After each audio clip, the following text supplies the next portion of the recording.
Hi, this is Michael Ohanian, Client Technology Specialist from Dell, and today I'm going to do a walkthrough of the new Dell Pro 16 with AMD Ryzen processor.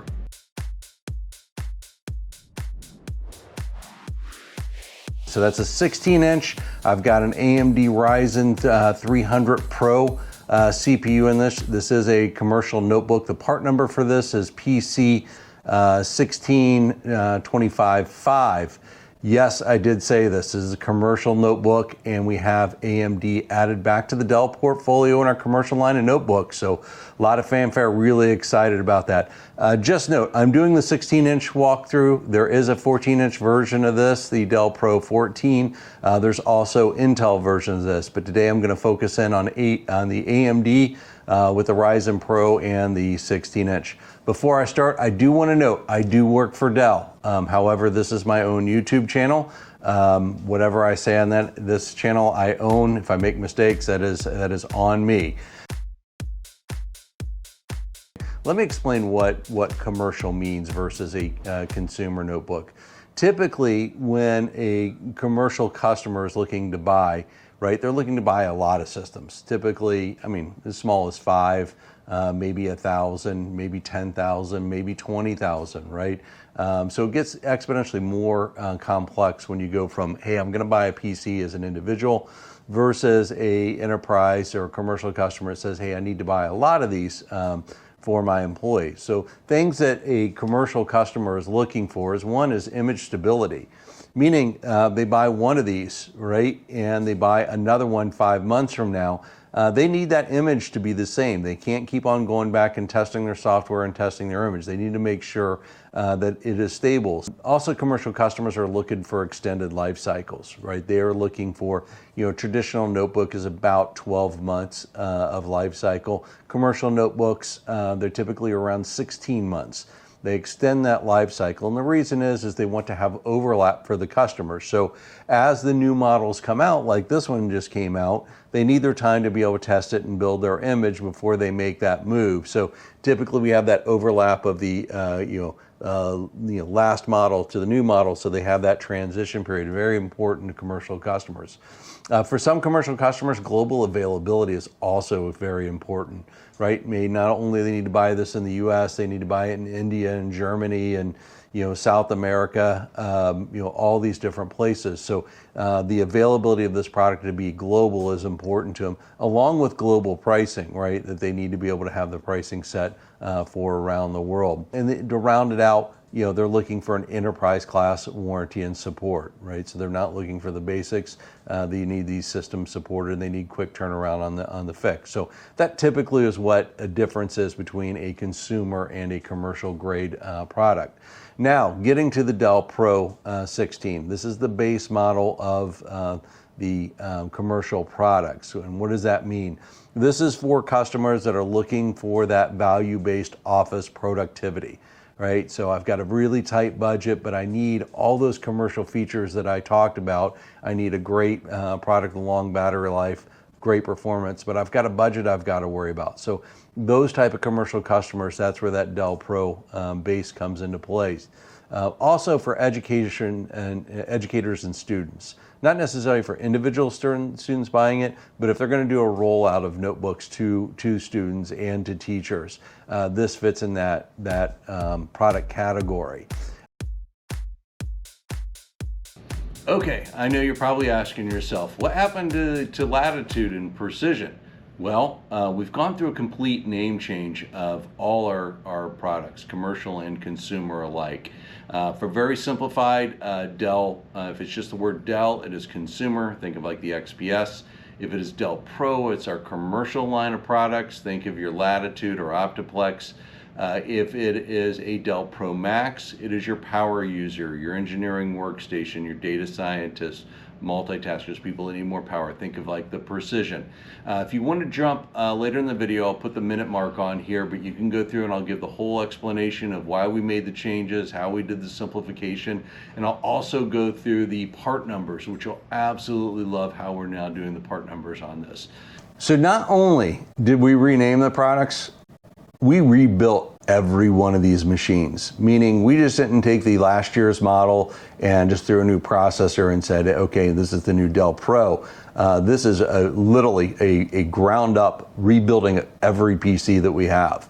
And I got to tell you, when you do something like that as an organization, you've got really some ways that you've got to battle internally about what you're going to do.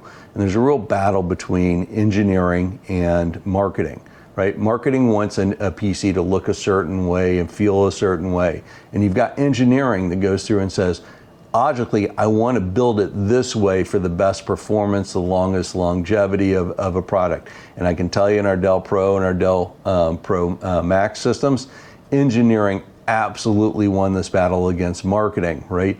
Everything that was designed in this product was designed from an engineering first perspective, right? And as I go through this, you'll see these amazing changes that we've done.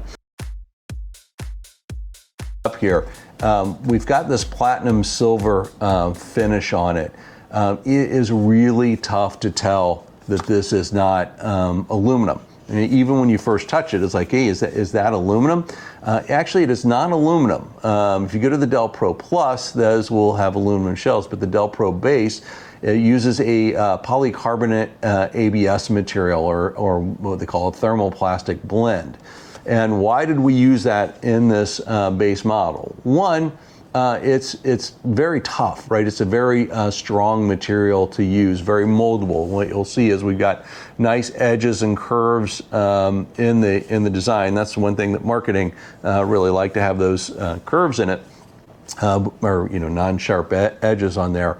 But you're able to mold it in those type of configurations, but still have a very strong material. It's also very impact resistant. So as you drop it and nick it, right, you don't get these bumps and everything in there. So it is very impact resistant. It's also heat resistant. So it's a really good shielding of heat.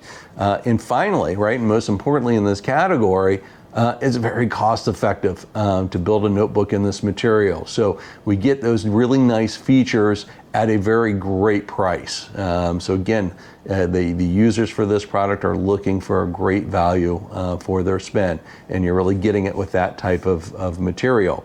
Believe it or not, for the you may not know, we do have a Dell Rugged line of products where we, for like police and emergency environments that are really, really rough. And we have a lab in Round Rock, Texas, outside of Austin. It's a torture chamber area. It's a great place to go take a tour and see them really beat up machines. But what a lot of people don't know is not only do we test our ruggeds in there, we test our commercial line of products in there. And we actually have taken this through 27 torture tests in this lab to see how it fares. And guess what? We take our competitor stuff and test it in there as well. And what we found, right, on this new design, one of them we do is a hinge test. Most of the OEM Tier 1 providers, they fail at about 20,000 hinge openings, so opening and closing. What we found on the Dell Pro, we got through 60,000 and we still didn't have a failure on there. So really great hinges on the back end, very strong. We also test for micro drops, right? And what's a micro drop? Think of you got your notebook in, say a backpack, and you kind of throw it on the ground and you just have those constant little micro impacts to the machine. What we found is our system is 4 times stronger in those micro drops. So we went through 16,000 micro drops with no issues. On the OEMs that we tested out, it was about 400 drops, micro drops, before we noticed an issue in their machine. So the micro drops have been tested there. We've also reinforced the palm rest on the machine, and that's something a lot of times that you'll get like a squishy kind of feel in the middle on the keyboard. We've actually reinforced this, so we've got we got basically, it was about 20% less bend than any other OEM in there. Also the keys, right? You want to test out the keys. We did 10 million strokes on these keys without a single failure on it. And finally, the LCD was another one of the torture tests we took it through. And one thing that we do special on this is we've got a frame around here, but not just having a frame, we have a inner frame to the LCD display, which is makes it much, much stronger. And we find most of our competitive systems out there, the other OEMs, do not put that internal frame in there to protect the display. So your likelihood of breaking this is a lot less, especially when doing those drops. So, okay, what's underneath the hood of this, right? I talked about in the beginning, we do have the AMD Ryzen AI 300 series in this device. So we basically have three different offerings in the Dell Pro base from AMD. You've got the Ryzen AI 5 Series Pro, the 3040s. You have the Ryzen AI 7 350, and then you have the Ryzen AI 7 Pro 350. And the difference between a standard and a Pro is really the manageability and the security features in the chip itself.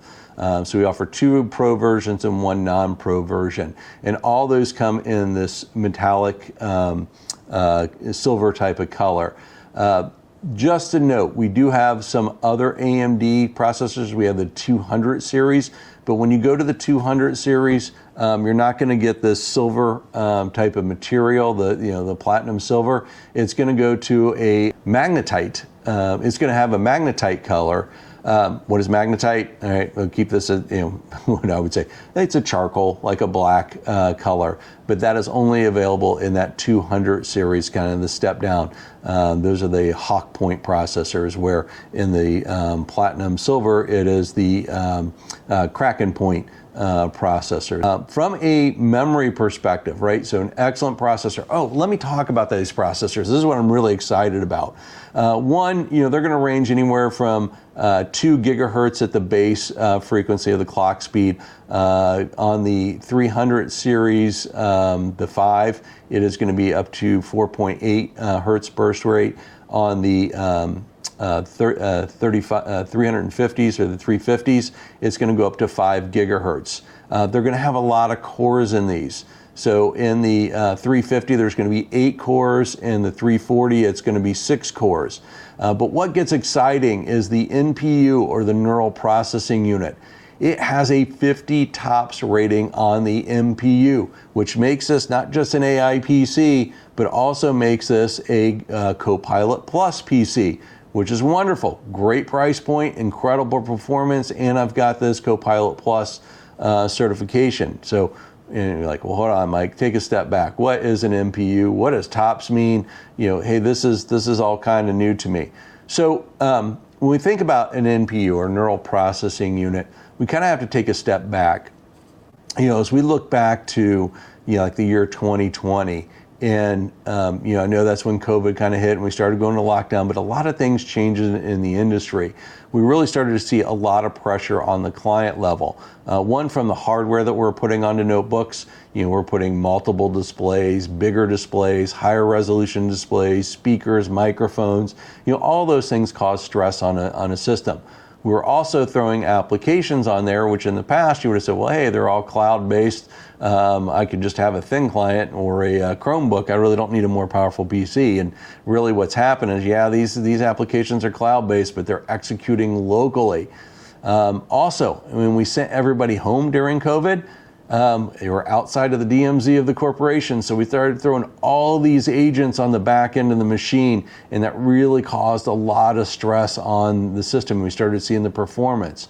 But then we introduced things, because of COVID, we started getting into collaboration, right? We started doing Teams and Zoom, and what we found was when you did that multimedia, it brought a lot of PCs down to their knees, right? In the case of Teams, internally, we saw that it took 38% of the CPU utilization at all times, and spiked at 100%, right? And this is where people were getting these resource issue errors, and it's like, oh my gosh, it's telling me to shut down applications.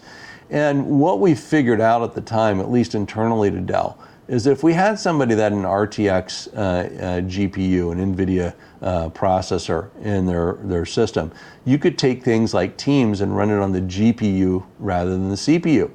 And when we did that, we found oh my God, the machine runs like a champ, right? It handles Teams quite well. And your question will be like, well, Mike, if you're telling me a GPU is so awesome, why don't you just build me a system with a GPU and get rid of the CPU? And it's like, you can't do that. There's kind of a symbiotic relationship to it. And follow me here. This is why I'm going to get into an NPU. But what we found, right, is a CPU is really, really good at complex instructions. And a GPU was really, really good at simplified instructions that repeat over and over and over again. So the best analogy I have is a CPU is very much like a chef at a restaurant. You go in, you've got a huge menu you can order from. You can have your steak cooked the way you want, the sides the way you want, your dessert, your wines, everything custom the way you want, very complex orders. That's a CPU. A GPU is more like a cafeteria, right? I have 200 students and I've got to feed them in a 2-hour period of time. A chef can do that, but it's not going to be doing it in a 2-hour period of time. It's very complex. So what we're going to offer the students is an apple or a pizza or a hamburger, an apple or a banana, a juice or milk for their drink, right? And a GPU is really, really great at handing that out, right? It's, hey, what do you want? What do you want? You want a pizza? You want a hamburger? I can hand that to you very, very quickly, and they get through a line of stuff. But the second a student says, I've got a dietary restriction, that GPU couldn't handle it, right? And it had to go back to the CPU that can handle those complex instructions. So it's more that symbiotic relationship. So why did I tell you all this? What does this have to do? You're talking GPUs, not NPUs. What does it have to do with an NPU? Well, it didn't take long for the CPU manufacturers to figure out, oh, I see how a GPU is doing that. It handles data differently, and we can design cores to handle things differently. Hence the birth of an NPU, or neural processing unit. It does things like Teams that are basically repeating instructions over and over ago in parallel, and we're going to put that on the die of the CPU. So now we can take those simplified instructions and run them there rather than the CPU. And the benefit of that, right, is one, I now have a CPU that isn't as stressed, so it can run faster, and an NPU has very, very little power consumption versus a CPU that has higher power consumption. So the net result is I get a faster machine with a longer battery life. Kind of a win-win. So, okay, I understand that NPU, right? Well, what about this TOPS rating? Technically, it's tera operations per second is what it stands for. Most people say trillion operations per second. Tera is 9 to the 10th power, which is 1 trillion. But most of the time, you hear people say 1 trillion. So when I say I have a NPU with a TOPS rating of 1, that would mean it does 1 trillion operations per second. So I hand out 1 trillion hamburgers and pizzas in 1 second. In the case of a category of what you call just an AI PC, any PC with an NPU has that AI designation. If you want to have a Copilot Plus, Microsoft requires it to have a TOPS rating of 40 or greater, right? So I have to have 40 trillion operations per second, which not all NPUs on the CPUs have today. But in the case of the Ryzen 300 series, we've got a 50 TOPS NPU, so 50 trillion operations per second. So we get that Copilot Plus certification. So that just means I can run more applications on the system. I can run more AI tools on my machine. I get better battery life. I get better performance. So that's what that NPU is. Really excited that it has a 50 TOPS rating on there. So going off the CPU, let's talk about the memory in this machine. This is SODIMMs on here, so this is replaceable memory. You can go up to 64 gigs of DDR5 at 560 MTSs on there. So good performance. You can go anything from 8 to 64 gigs on this machine. From a hard drive perspective, you can go up to a 2 terabyte PCIe Gen 4 NVMe SSD drive. From a battery perspective, we've got two versions of a 3-cell battery. We've got a 45 watt hour and a 55 watt hour battery in this machine. And our mobile mark tests Mobile Mark 25 test, we with this Kraken Point processor, we edged out a little over 15 hours of battery life. Like, think about that, 15 hours? That's amazing, considering this is also the entry system. From a wireless perspective, you do have Wi-Fi 6E, and you got Bluetooth 5.3. All right, taking a look at the display here. This is the 16-inch version of it. Again, like I said, there is a 14-inch version, but I'm just doing the 16 today. But this is an IPS display. It is a Comfort View Plus display, which means it's a low blue light display, but it doesn't give off that yellow appearance. The Comfort View Plus blocks out a lot of the harmful blue rays without degradation to the color of it. So it looks like a normal display. It just doesn't irritate your eyes as much as a traditional display. It is a full high definition plus display. So it is a 19 by 20 by 1200 resolution on there. And again, being the base model, it's really your only choice from a resolution perspective. You go to the Dell Pro Plus, you'll have a whole lot more resolution options, but in the base, it is a full high definition plus. It is now a 16 by 10 versus a 16 by 9. And what does that mean? So last year on our 3000 series Latitude, it was a 16 by 9. A 16 by 10 just means it's taller, right? We've got more space vertically, not horizontally. So it's basically about a 10% more viewing than you had on a 16 by 9. From a display perspective, we do offer two versions of the display. There is a non-touch and there's a touch. And the touch is a 10-finger touch display. From a nits rating of the brightness, it is 300 nits, which is not bad, especially considering this is a base model, right? A lot of base models about 250. This is 300, so a decent brightness level, and it is a 1,000 to 1 contrast ratio. Other things that you're going to see on this display, if you look up here at the top, there's going to be almost looks like a spider eyes. You got all these little dots on here, and what do I have? Well, the two on the left and the far right are going to be your microphones. So you got two microphones on here. Also, you got two 2-watt speakers, so 4 watts total. That's in the front, kind of a little bit underneath here. So you got your two microphones. So you have the array type of microphones. Next to that is you've got infrared. And infrared allows you to do things like Windows Hello. We do that here at Dell. I use facial recognition as my login every morning, right? Rather than sitting down and typing a password, I just sit down and the infrared camera is what reads my face to log me into my machine. So we do have the infrared option on this. The other one that we have is there's an infrared emitter on there. So it's basically sending out the signal, the others bringing it back. And then finally, we've got the camera. And then we also have a manual shutter on the system, which is great. Again, base model with the manual shutter on that to be able to close it. So basically, I've got 3 versions of the camera I can put in there. At the low end, I can just do a high definition, which is a 420p camera. But we do have, it has a temporal noise reduction chip in it. What is it? A temporal noise reduction or a TNR chip? It basically cheats. You've got your image coming in, and what it does is it's basically a processor that says, let me clean up that image. Let me make the background a little better, smooth out any of that interference signal so you get a better quality image than just having the lens itself. So that's 420. Then we have a full high definition, which is a 1080p. It is also an HDR, high dynamic range, and it also has the TNR, or the temporal noise reduction chip.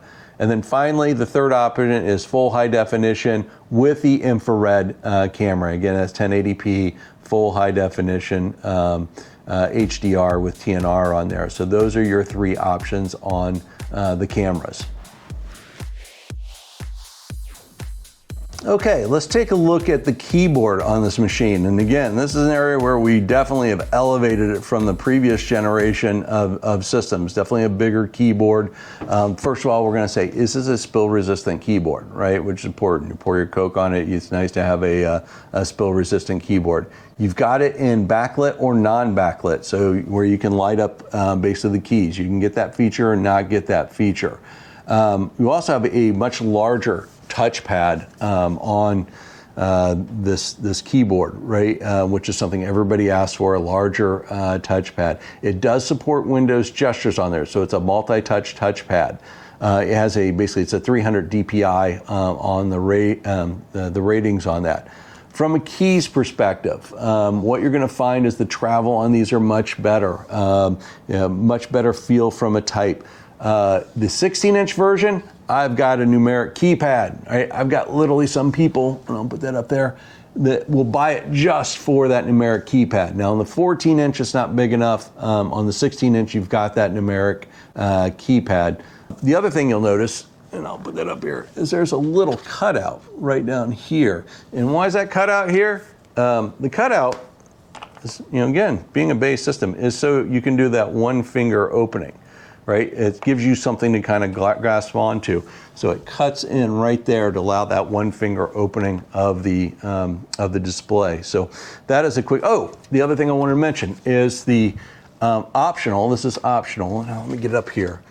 It's this button up here in the corner.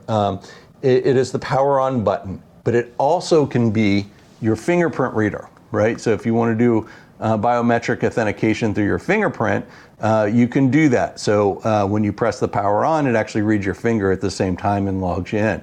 So that is an option, whether you want that fingerprint reader in that machine. So that is a good look at the keyboard.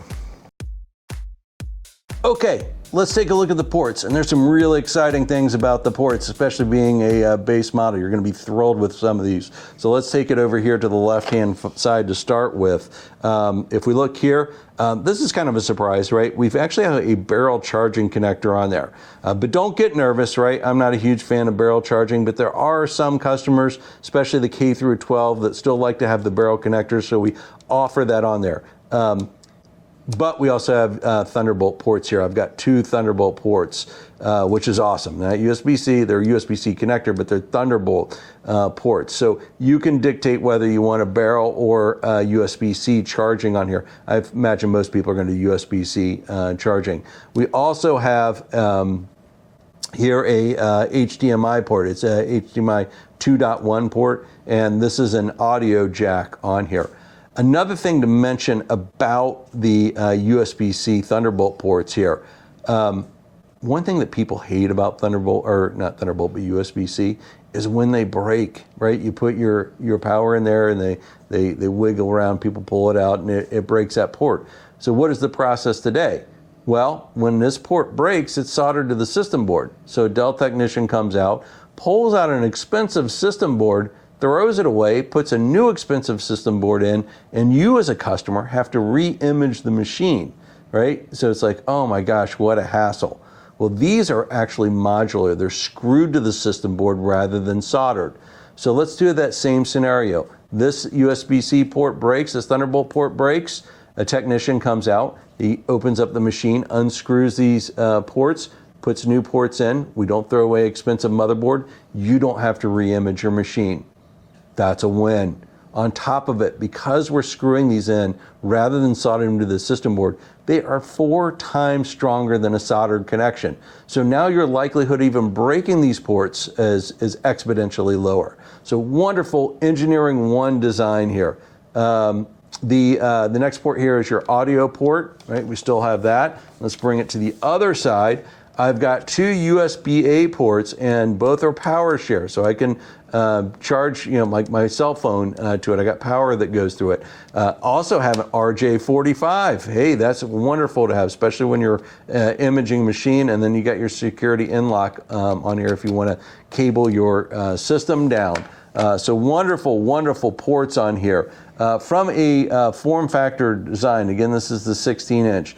The width of the machine, so from this end to this end, in millimeters is 358 millimeters, or roughly 14.09 inches. The depth on this is 251.82 millimeters, or 9.91 inches, almost 10 inches in depth. And then we talk about the width of the machine, and this is where, again, engineering won. If we take a look at it, and what typically notebooks will try to do is make the back thicker than the front. They want to taper it. Marketing loves that because they love to have that slender look to the machine. But our engineering team says that's a horrible thing to do, right? We want this thing, what the engineering thought process is, I've got a battery, and to get a thin in the front, I've got to take a battery and move it to the back. Well, also, what's back here? You got your processor, your memory. If you have a GPU, you've got basically all your heat source there. So you got your battery sitting on top of the heat source, which degrades the battery over time. Our engineers said, nope, we want to move that forward. And by moving that forward, I can put bigger batteries in the machine. I'm also taking off that heat source, so now it's going to have a longer life, overall life, because it's not being damaged by the heat. This also frees up the space here for me to put bigger fans, which are quieter, right? And bigger fans also bring in more coolant, which more cooling means I can run the machine faster. So a win-win-win across the board for moving that battery forward. What's the negative to it? Well, I got to keep this pretty much the same. I mean, in the front here, it is roughly 20.85 millimeters, or in the front here, it's 18.89 millimeters, or 0.74 inches, and in the back, slightly bigger, 20.85 millimeters, or 0.82 inches. But there isn't a huge. We try to do, kind of make that curve and everything. But man, I love the engineering one on this. Really, a lot of thought went into the design of this machine too. So I wanted to take this apart to show you some of the engineering design and how nice this has been laid out. One of the things that I just learned, which is nice, is I took off the bottom casing here, and all these screws that I had to take out, they're capacitive screws. So what that means is they still lock in place. I don't have to sit there and put them in a drawer. I just unscrew it and they stay in there. They don't fall out, which is really nice when you're servicing this, because you've all been there, right? You take these screws out and one falls off on the floor and you can't find it. So they are capacitive screws, which I really enjoy. But if we take a look at this again, this is, if we look at it, I got it upside down on its back, so you can see this would be your front and bottom here. But you can see this is the battery, which again, we moved up front instead of hanging it back here.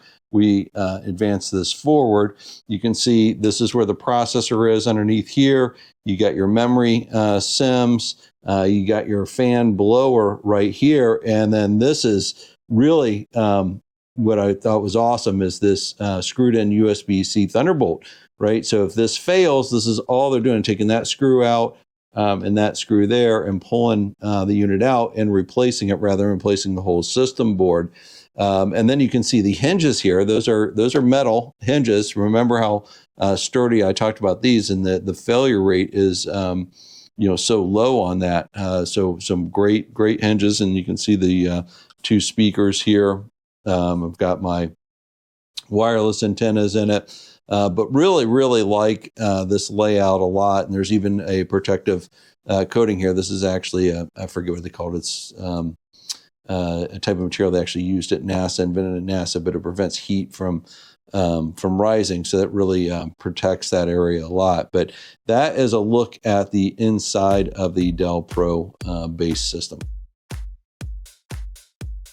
So why did we change our name, right? Let's start off with that. Well, this journey started way over 2 years ago, and we knew in calendar year 2025 we were going to revamp our complete portfolio of PCs.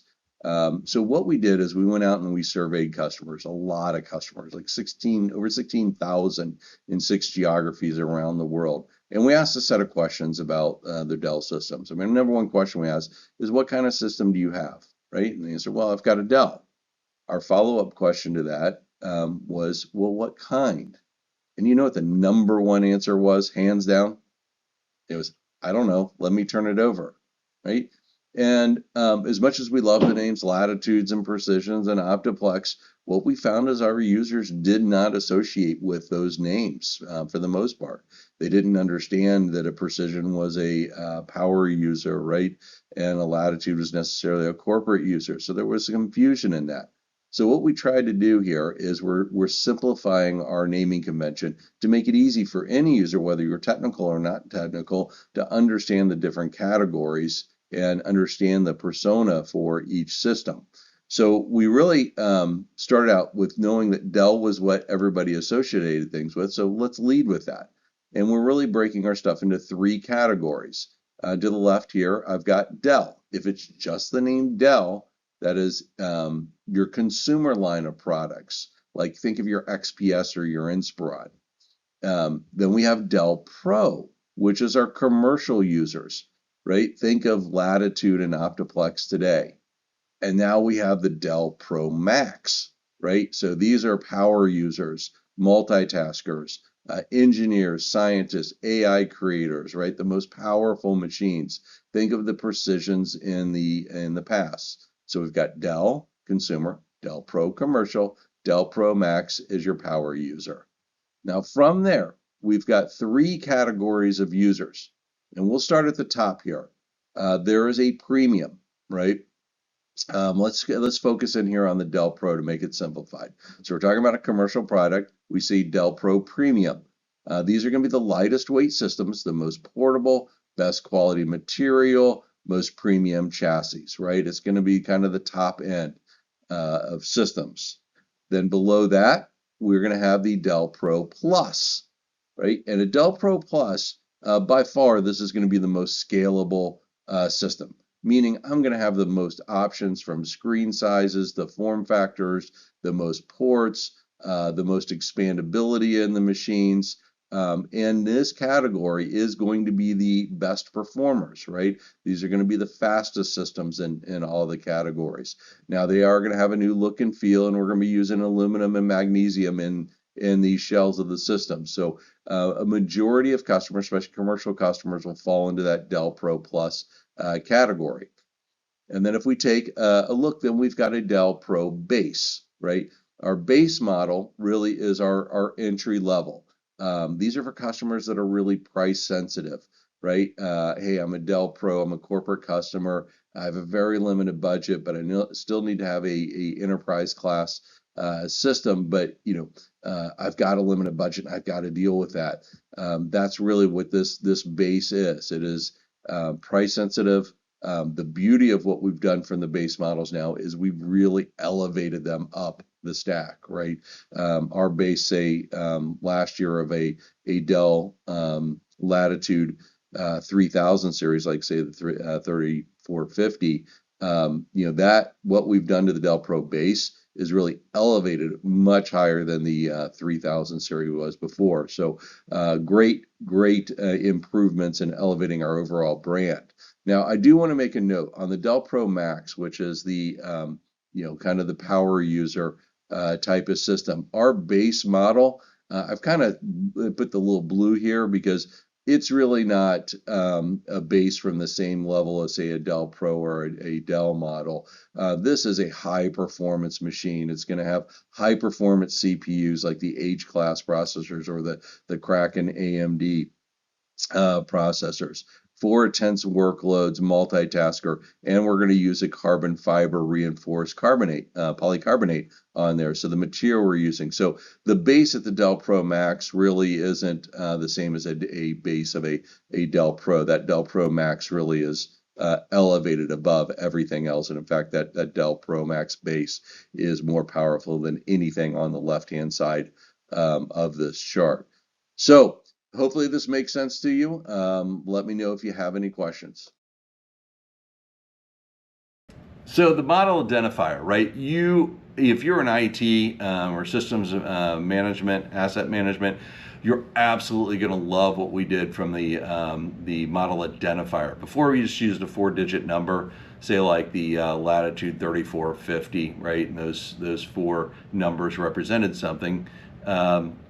it was good. I thought it was really good, but we had a lot of room for improvement, and we definitely have done a lot of improvement here. We now have gone to basically a 5-category system, and that first letter is going to represent the product line category. In the case of Dell Pro, the commercial line, it would be a P. P stands for Dell Pro. So we know that a P is that. If it was a Q, that would be a Dell Pro desktop, or like an Optiplex was before. So I've got my P. The next identifier is the tiering level. So remember I said there is a base, a plus, and a premium. So if I have an A like I have here on the chart, that would tell me it's a Dell Pro Premium notebook. If it was a C, that would tell me it's a Dell Pro base model. The next, if it is a notebook, it's going to be a number, and it's going to be the screen size. In the case here, I got the example, it is a 14, so that tells me it's a 14-inch display. If it was a desktop, it would be like an M1 or an S1, so M for micro, S for slim, or T for tower. So I know the form factor on that. The next is going to be the year of the launch of the product. So in this case, I got 2025. That tells me that product launched in 2025. Yeah, right. And this is where you get excited, right? As an asset management, I'm going to go do a WMI query in 3 or 4 years and say, how many systems do I have from 2025, right? And now I can tell, hey, it's a Dell Pro Premium 14-inch system, right? So far I've got a really good naming. And then finally, that last number is either going to be a 0, a 5, or a 7. If it is a 0, that tells me it's an Intel processor on that.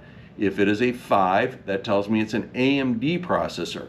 And if it is a 7, that is going to tell me it's a Qualcomm processor or a Snapdragon processor in that machine. So I absolutely love what we did here, right? We're still going to have the service tags on it to pull the deep details of each system. But as an asset management, you can't ask for a better naming convention, especially looking down the future and having to identify what kind of products you have. So that is how we're now doing the name identifier here at Dell. Hope you enjoyed my video. Again, this is Mike Ohanian, Client Technology Specialist from Dell.